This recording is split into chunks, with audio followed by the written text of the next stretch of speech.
Quest accepted. Wait, where are we going? Hey guys, welcome to an interesting video on Wild Rift. Today we're actually back with an Ezreal supplementary guide. Now this isn't an updated complete guide because this isn't a build that replaces Ezreal's current build. It's just a alternative build that you can go for instead of his already existing build. So anyways, we're first going to talk a little bit about Ezreal. As we know, Ezreal is probably one of the safest ADCs alongside Xayah with his Arcane Shift, which is basically a free flash.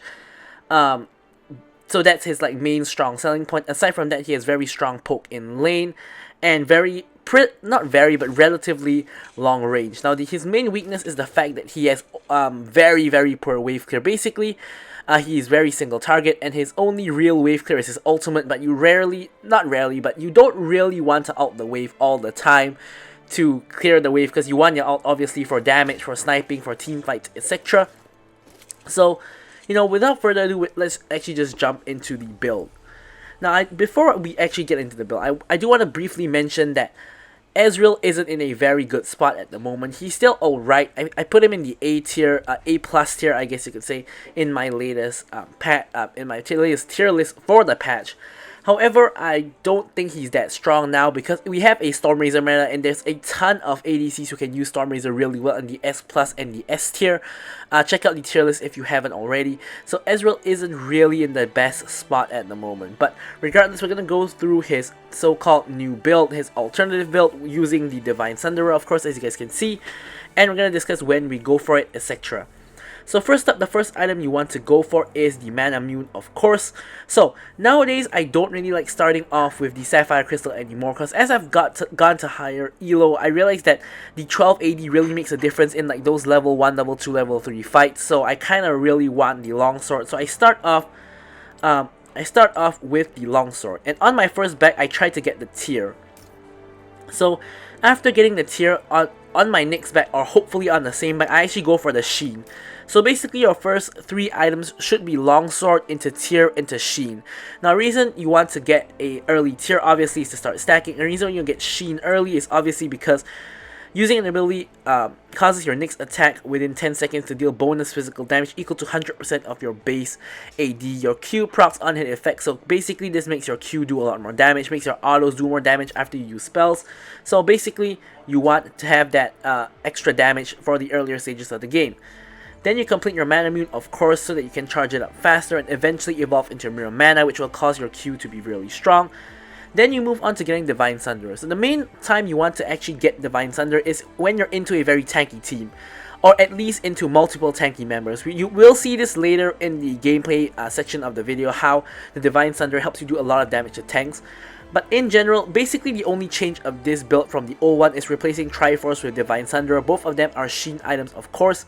So basically, you go for Divine Sunderer when you're against a tanky team or a fed tanky champion, and you go for Triforce every other instance, because Triforce overall gives you, of course, more damage, more movement speed, more attack speed, all the stats that Ezreal really wants. Basically, Divine Sunderer gives him a little bit more tankiness as well as a little bit of tank shredding ability and a little bit of sustain. So as you can see from the Divine Sunderer passive, obviously the Spellblade will be able to proc with Ezreal's Q and Doll. So you will deal 7% of the target's max health as physical damage, which of course makes it such that he shreds tanks really easily. He has range, so it's 7% only. And if you hit a champion, you will heal for 3% of the attack.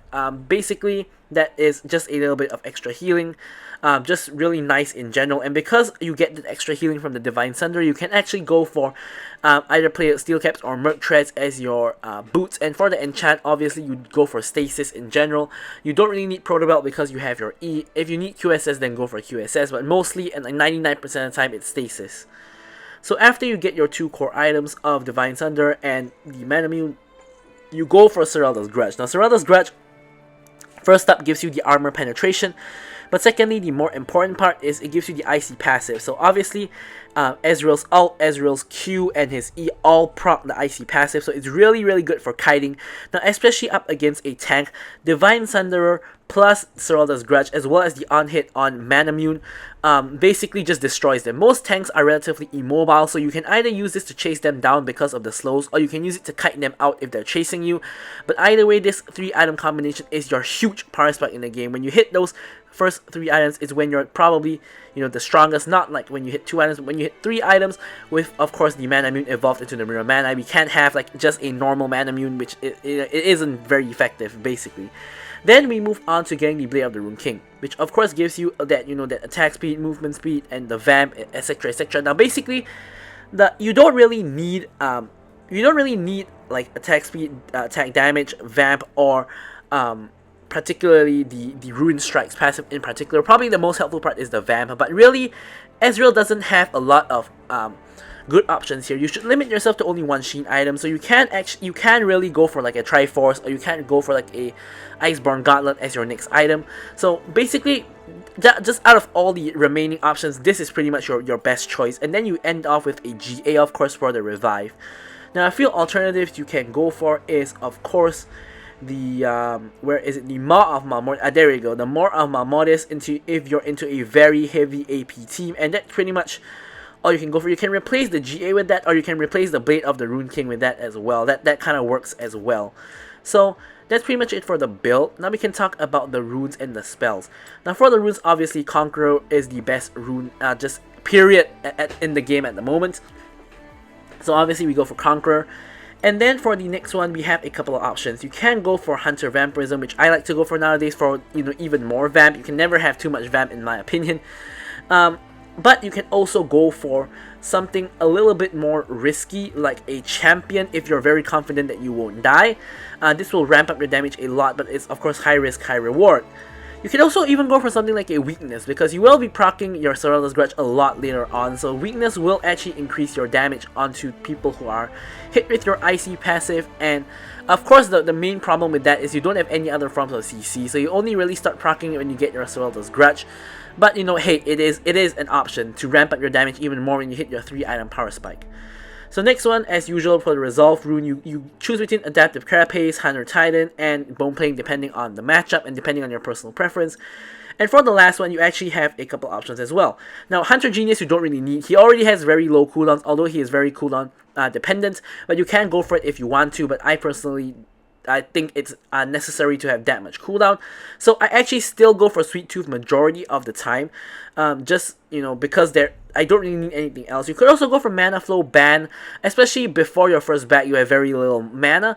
But honestly, after you get like the tier and the mana, I mean, mana doesn't become an issue anymore. So I don't really feel the need to have Mana Flow Ban. Of course, it does increase your damage a little bit on the Manamune, because of course it does scale with your mana. The damage on Manamune scales with your mana, but honestly, I personally just feel that it's not Hunter, Genius, and Mana Flow Ban aren't really needed, so I just go for the Sweet Tooth. Keep things simple. And finally for the spells, I go for Flash and Exhaust. You take Exhaust almost 100% of the time because there's almost always someone to Exhaust, but if you don't need Exhaust, then take Barrier. Heal isn't good on ADCs anymore, so that's pretty much it. Now we can move straight on to the gameplay. Okay, so now we can get straight into the Ezreal gameplay. Now, honestly, I actually had a lot of other videos to make other than Ezreal. Like I had Jhin, Vayne, Xayah, etc. But I decided to go for Ezreal first because, strangely enough, I haven't really seen anybody doing a video on Divine Sunderer Ezreal yet. Although I thought that like weeks ago, some content creators on YouTube would have done that already. But you know, I've been playing just a little bit of Ezreal because we all know that Ezreal isn't really that good. So I've been playing a lot of the other Stormrazor champions. I've played Ezreal here and there. Probably played close to 10 matches of Ezreal in the new season, but not too much Ezreal. Now we're up against a Vayne and a Senna lane, which is pretty alright for me. Generally, Ezreal versus Vayne in lane is pretty advantageous because you can poke out the Vayne a lot, but you obviously get way outscaled by Vayne when you get a little bit later on in the game. As you can see, we're landing my poke, and 2 Qs basically got her to about a third health already. Here, apparently Senna is AFK. I think she's not AFK, but she had some connection issues, I believe. So I get a free first blood onto Senna. Really unfortunate for the enemy team, but hey, you know, we take what we can get.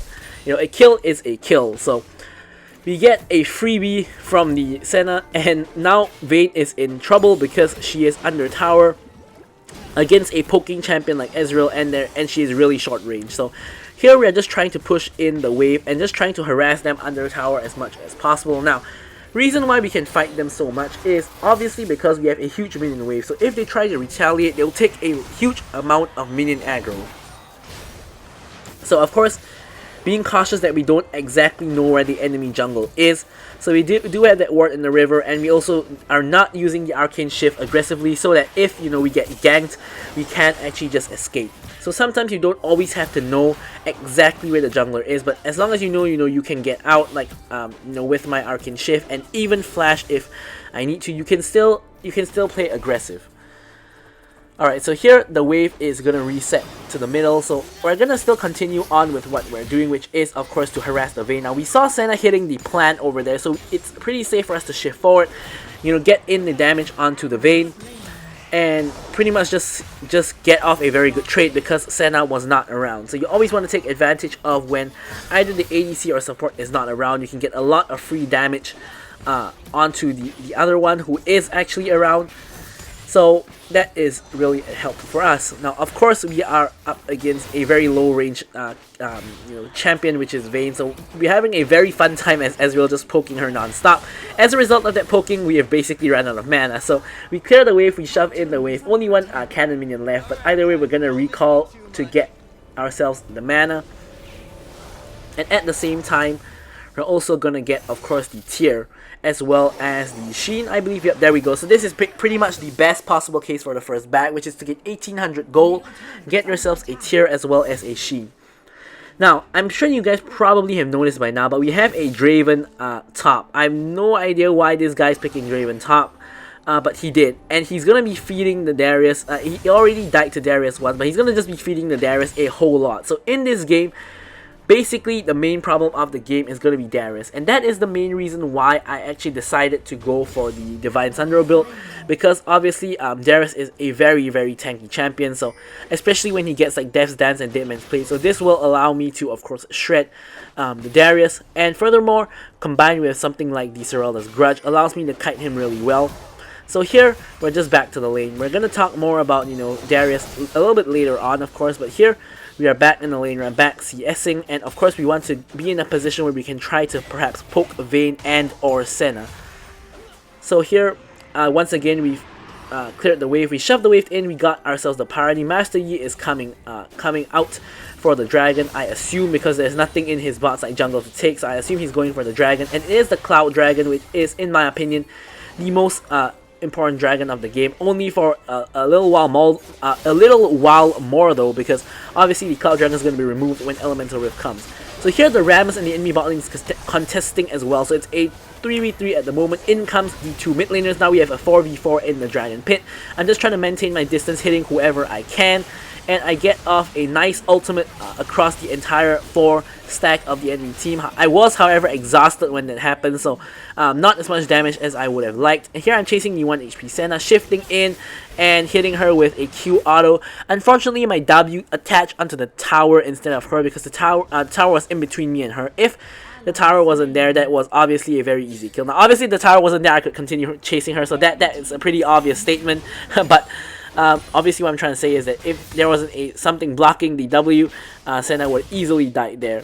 Now on the flip side, Darius has so much pressure that he managed to pretty much pick up the Rift Herald entirely by himself without any contest from our team, because we have been contesting the dragon. He picks up another kill on Draven. Darius is now 3-0-1, and he chose to actually rush a Hulkbreaker. Now, pretty interesting decision from the Darius. Now, I actually think that rushing Hulkbreaker is a very viable strategy. Now, we normally see Hulkbreaker built as a second, third, or even fourth item on a lot of top laners, but the League PC meta actually is to rush the Hulkbreaker. So I can completely see rushing Hulkbreaker being a very viable build path, especially when he's pretty much just stomping the Draven at this point in time. He's gonna be impossible to deal with 1v1, or I think he should even be able to 2v1 other anybody from my team relatively easily, just based on how fed he is and the fact that he is Hulkbreaker. So you know, our team is in trouble now. At this point, I realize, you know, I'm doing relatively alright, but I do realize that we'll be in trouble if, you know, we run into the Darius anytime soon. So here, nice catch by Nami onto the Senna. Nice ult by the Nami onto Senna as well. And here I shift over, get the kill onto the Senna, and we're going to try to get damage off onto Vayne. Here I ult, but the moment I press my ult, I know it's not going to hit because that isn't really the right direction to fire the ult. Should fire it a little bit more to the left, like more straight down the lane than like toward that direction. But yeah, so anyways, regardless, we do get enough pressure to chase the Vayne away, and we do manage to pick up the tower. Now obviously this is not the first tower, because we can see obviously Darius is wrecking top lane big time. So here, now that we've got the first tower, it unlocks us to roam. So now what do we want to do here? Basically the entire enemy team, nobody is doing well aside from Rammus and Darius himself. And Darius obviously is the main problem in this equation. So we want to target the Darius. So here, Master Yi is going in, Nami is on the way as well. And we're going to be chasing down the Darius to possibly try to get a shutdown. Now, of course, Rammus is here as well. We got to be cautious. Master Yi goes in, so they use majority of the spells on him. I want to hit the Darius, but Rammus is closer, so I hit the Rammus because I don't want to just jump in. And here, Darius really, really low. I'm going to snipe him out with my ultimate, and I do get the shutdown as well as the Rampage. So here, I'm trying to do damage to Senna. Rammus comes back in, and I try to hit the plant. There we go. I hit the plant to blast him over the wall to the other side and escape as well. And I survive with a sliver of HP, healed by the Nami, and now we're going to retreat back to our mid lane tower and just go back to base. So really good move by us to, of course, go for the Darius, who obviously has the huge shutdown of the team. Now, as you guys can see, Darius still has the most gold in the game, but I'm trailing very closely behind by about 100 gold or less. So pretty much me and the Darius are equally fed. I'm 4-0 and 2. I hit my 2 unarmed power spike already. And in this match, I'm going for the Merc Treads because there's a lot of CC in the enemy team. Pretty much every member has CC. And a lot of the CC is really easy to hit, like Rammus and Vayne has point and click CC. So really easy to hit CC on me, so I want to get that just, you know, to be safe. Another kill onto the Vayne. I tank the Senna ulti, which basically does almost no damage at this point. Chasing down the Senna and getting the kill on Senna. Morgana turns up, and she is, of course, having to run away. So Infernal Dragon has just spawned, so we just got a very simple double kill on the enemy bot lane. Morgana is chunked out and unable to contest, so we can see Darius split pushing in the top lane. And honestly here, I see Darius split pushing top, so I'm already channeling recall because the dragon isn't even being contested. But I do realize that Darius didn't continue pushing. Now Darius honestly could have easily gotten the inhib tower, in my opinion, because with the Hulkbreaker he pushes really fast. No one was there to defend because 4 of us were at dragon. Draven was dead, so in my opinion he could have actually gotten the inhib tower relatively easily. But I assume the enemy team didn't have the dragon warded, which is why he didn't actually know we were doing dragon, so he chose to take the safe approach, which is just to back off. So I can obviously understand and respect the decision, but I might have, you know, just gone for the inhib if I was the Darius, knowing that dragon just spawned and the enemy team is likely but not guaranteed to be there. So here my team is taking the Rift Herald. Obviously, there isn't really a contest going on at the moment. We don't need 5 people to take 1 Rift Herald, so instead I'm going to do something more productive, which is to push out the mid lane and get the farm in the mid lane. So in the meantime, Vayne is pushing out the bot lane, and I realize that she's probably going to get the tower. My team is trading on top, probably to get the top tower. I tried to ult the minions to kill them, but I instead hit the Vayne instead. So Vayne does pick up the tower, but I'm going to be in bot to pick up the farm from the minions, which is not the worst scenario in the world. My team just managed to pick up the top tower using the Rift Herald, and I was thinking of going to mid to catch the wave there, but I realized that my team can get there a lot easier than I can, and I'm just instead going to catch the bot wave, which they won't be able to actually get down here to of course, get. So here, I'm just going to, of course, just pick up the bot wave, and nothing too much happening around the map at this point in time. I do, of course, have my Evolved Mirror Mana at long last, 5-0 and 3, doing pretty well. I have my Stasis already, and I'm, of course, building toward my Serralda's Grudge. The moment I get my Serralda's Grudge, I'm going to be really, really strong. As I mentioned, not Darius. Ezreal now has like a pretty good 3-item power spike. Here, I want the red buff because I'm obviously fed 5-0 and 3. Now, Master Yi isn't actually really feeding. He's 2-2 and 3, so, but thankfully, he does give me the red buff because obviously I am really, really fed, more fed than him, but I would understand if he didn't want to give me the red buff. I honestly would, because he isn't really feeling, he isn't really doing it bad. Nice charm by the Ahri, catches the Morgana into the Nami bubble, and I finish off the Nami. In comes the Darius, he misses the pool, so I know that there's a relative amount of safety for us. Rammus goes in by himself, flashes forward to taunt the Ahri, but he's just getting destroyed. As you can see, look at how much damage I'm doing to the Rammus. Now this is what the Divine Sunderer does. Now obviously you guys know ADCs don't do that much damage against tanks, particularly against Rammus, but really with the Divine Sunderer in this instance, I'm countering their two most fed members being the Rammus and the Darius. Now without the Divine Sunderer, I really wouldn't be able to take out the Rammus very easily. Same goes with the Darius, so this really is very helpful. I see Darius coming down, so I'm pathing towards the other direction. Nice catch by the Ahri, so I'm shifting in to kill the Darius now. Master Yi is in on the chase, dodging the Senna W, and Senna does die. I did manage to hit the W onto Morgana, but she manages to slinker away before I have the chance to proc it with my Q. Another nice charm by the Ahri onto people who are basically running face first into us. I nearly die, I get legendary, I nearly die, but the heal from Nami does save my life. I ult down to see if I can snipe out the Morgana, but she dies to Master Yi before my ult even reaches there. So at this point in time, as you guys can see, my team has a 10k goal lead, and we are pretty much destroying the enemy team. However, the game isn't really won yet, just simply because of how fed the Darius is. Now, you guys can see Senna 0, 4, and 0, Morgana 0, 4, and 0, Vayne 0, 4, and 1. The three of them are basically useless. They're not doing anything at all. We only really have the problem of Rammus and Darius, particularly the Darius with his Hulkbreaker and his Divine Sunderer. But the good thing about this here is that Darius, the fact that Darius went for Hulkbreaker pretty much means that if he is not alone, his Hulkbreaker is going to be about half an item instead of a full item, because he doesn't get the defensive stats from the Hulkbreaker anymore if there are allies around him. And if he chooses to go by himself, we can just gang up as like 3 or 4, even 5 members on the Darius, and he can't do too much anymore. So here, Master Yi and Draven actually go top for some reason, even though Mountain Dragon is spawning. So we go to the bot lane and we cross-map the Mountain Dragon for the 2 deaths of them. So obviously enemy team was at top, just killing them. They didn't really care about the Mountain Dragon, so we're just gonna take it. Mountain Dragon, not very important, but still you don't want to give objective to the enemy team for no reason. So we got all 3 dragons thus far. The kills onto Master Yi and Draven actually helping to get the enemy team back in the game. As you can see, the goal lead on our team is now only 8k instead of 10k, so quite a good amount of loss recuperated by the enemy team. Of course, pretty much everybody on my team probably has some form of a shutdown at some point in time of the game, just because of how far ahead we are. Obviously not the Draven, who's feeding, and the enemy team's pretty much only #1 source of income in the game.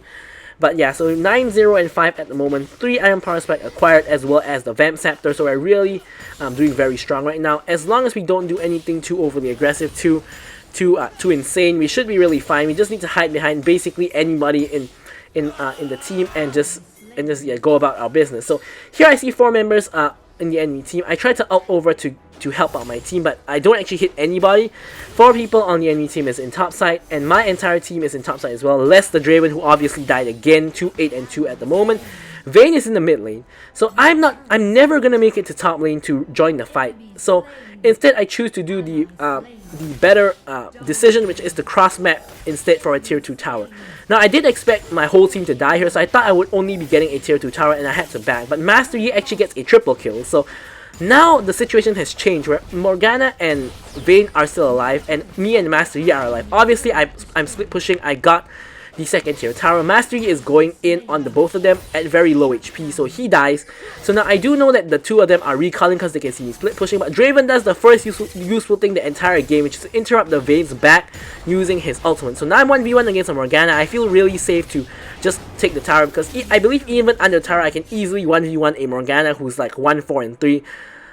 When I'm 9, 0, and 5 and really fed. So I do actually manage to cross map and get a tier 2 tower and then 1 entire inhib. So really good trade on the side of my team. Now pretty much everybody on my team died aside from me, but trading, you know, my team for getting an inhib is probably not worth it in this game, because of how everybody has a shutdown and any team can really come back into the game. But in the grand scheme of things, getting an inhib, you know, is a really good thing, of course. So it's not the worst trade in the world. So here we pick up farm in the bot side jungle. We take the fruit for the gold. We get the skull crab vision, of course. Elder Dragon is going to be coming up sooner or later in a couple of minutes. And here we're picking for Baron because we can see that Darius in the bot lane. Darius is pretty much the main threat of the enemy team, of course. So Darius isn't around to fight. He's just split pushing. So we're just going to make the snap decision to go straight for the Baron and just burst down the Baron real quickly. Nice charm by Ahri again. I'm going to shift over the wall to chase the Vayne. Boom. Huge damage onto the Vayne. Darius is TPing into the fight, so I'm gonna ult across and trying to do damage to him. Rammus goes the other way, and here I'm just trying to hit whoever you can, in this case Morgana. Now we're trying to hit the Darius, who is really close to me. I do exhaust him though, so he doesn't do that much damage, and he panics and ults me straight away. So here I get the double onto the center, and pretty much we win the game at this point. It's a full wipe on the enemy team, nobody to defend. We have the Baron buff, we can simply push down mid and end the game. So it's at this point the enemy team simply just surrenders, so I'm just gonna put in a cheeky stasis under the tower, and there we go. Really nice, easy victory on Ezreal. I don't believe I died at all with the Divine Sunderer build. So anyways guys, I'll leave you guys with the stats as usual. Siri accidentally activated there. Thank you guys for watching the video, and goodbye.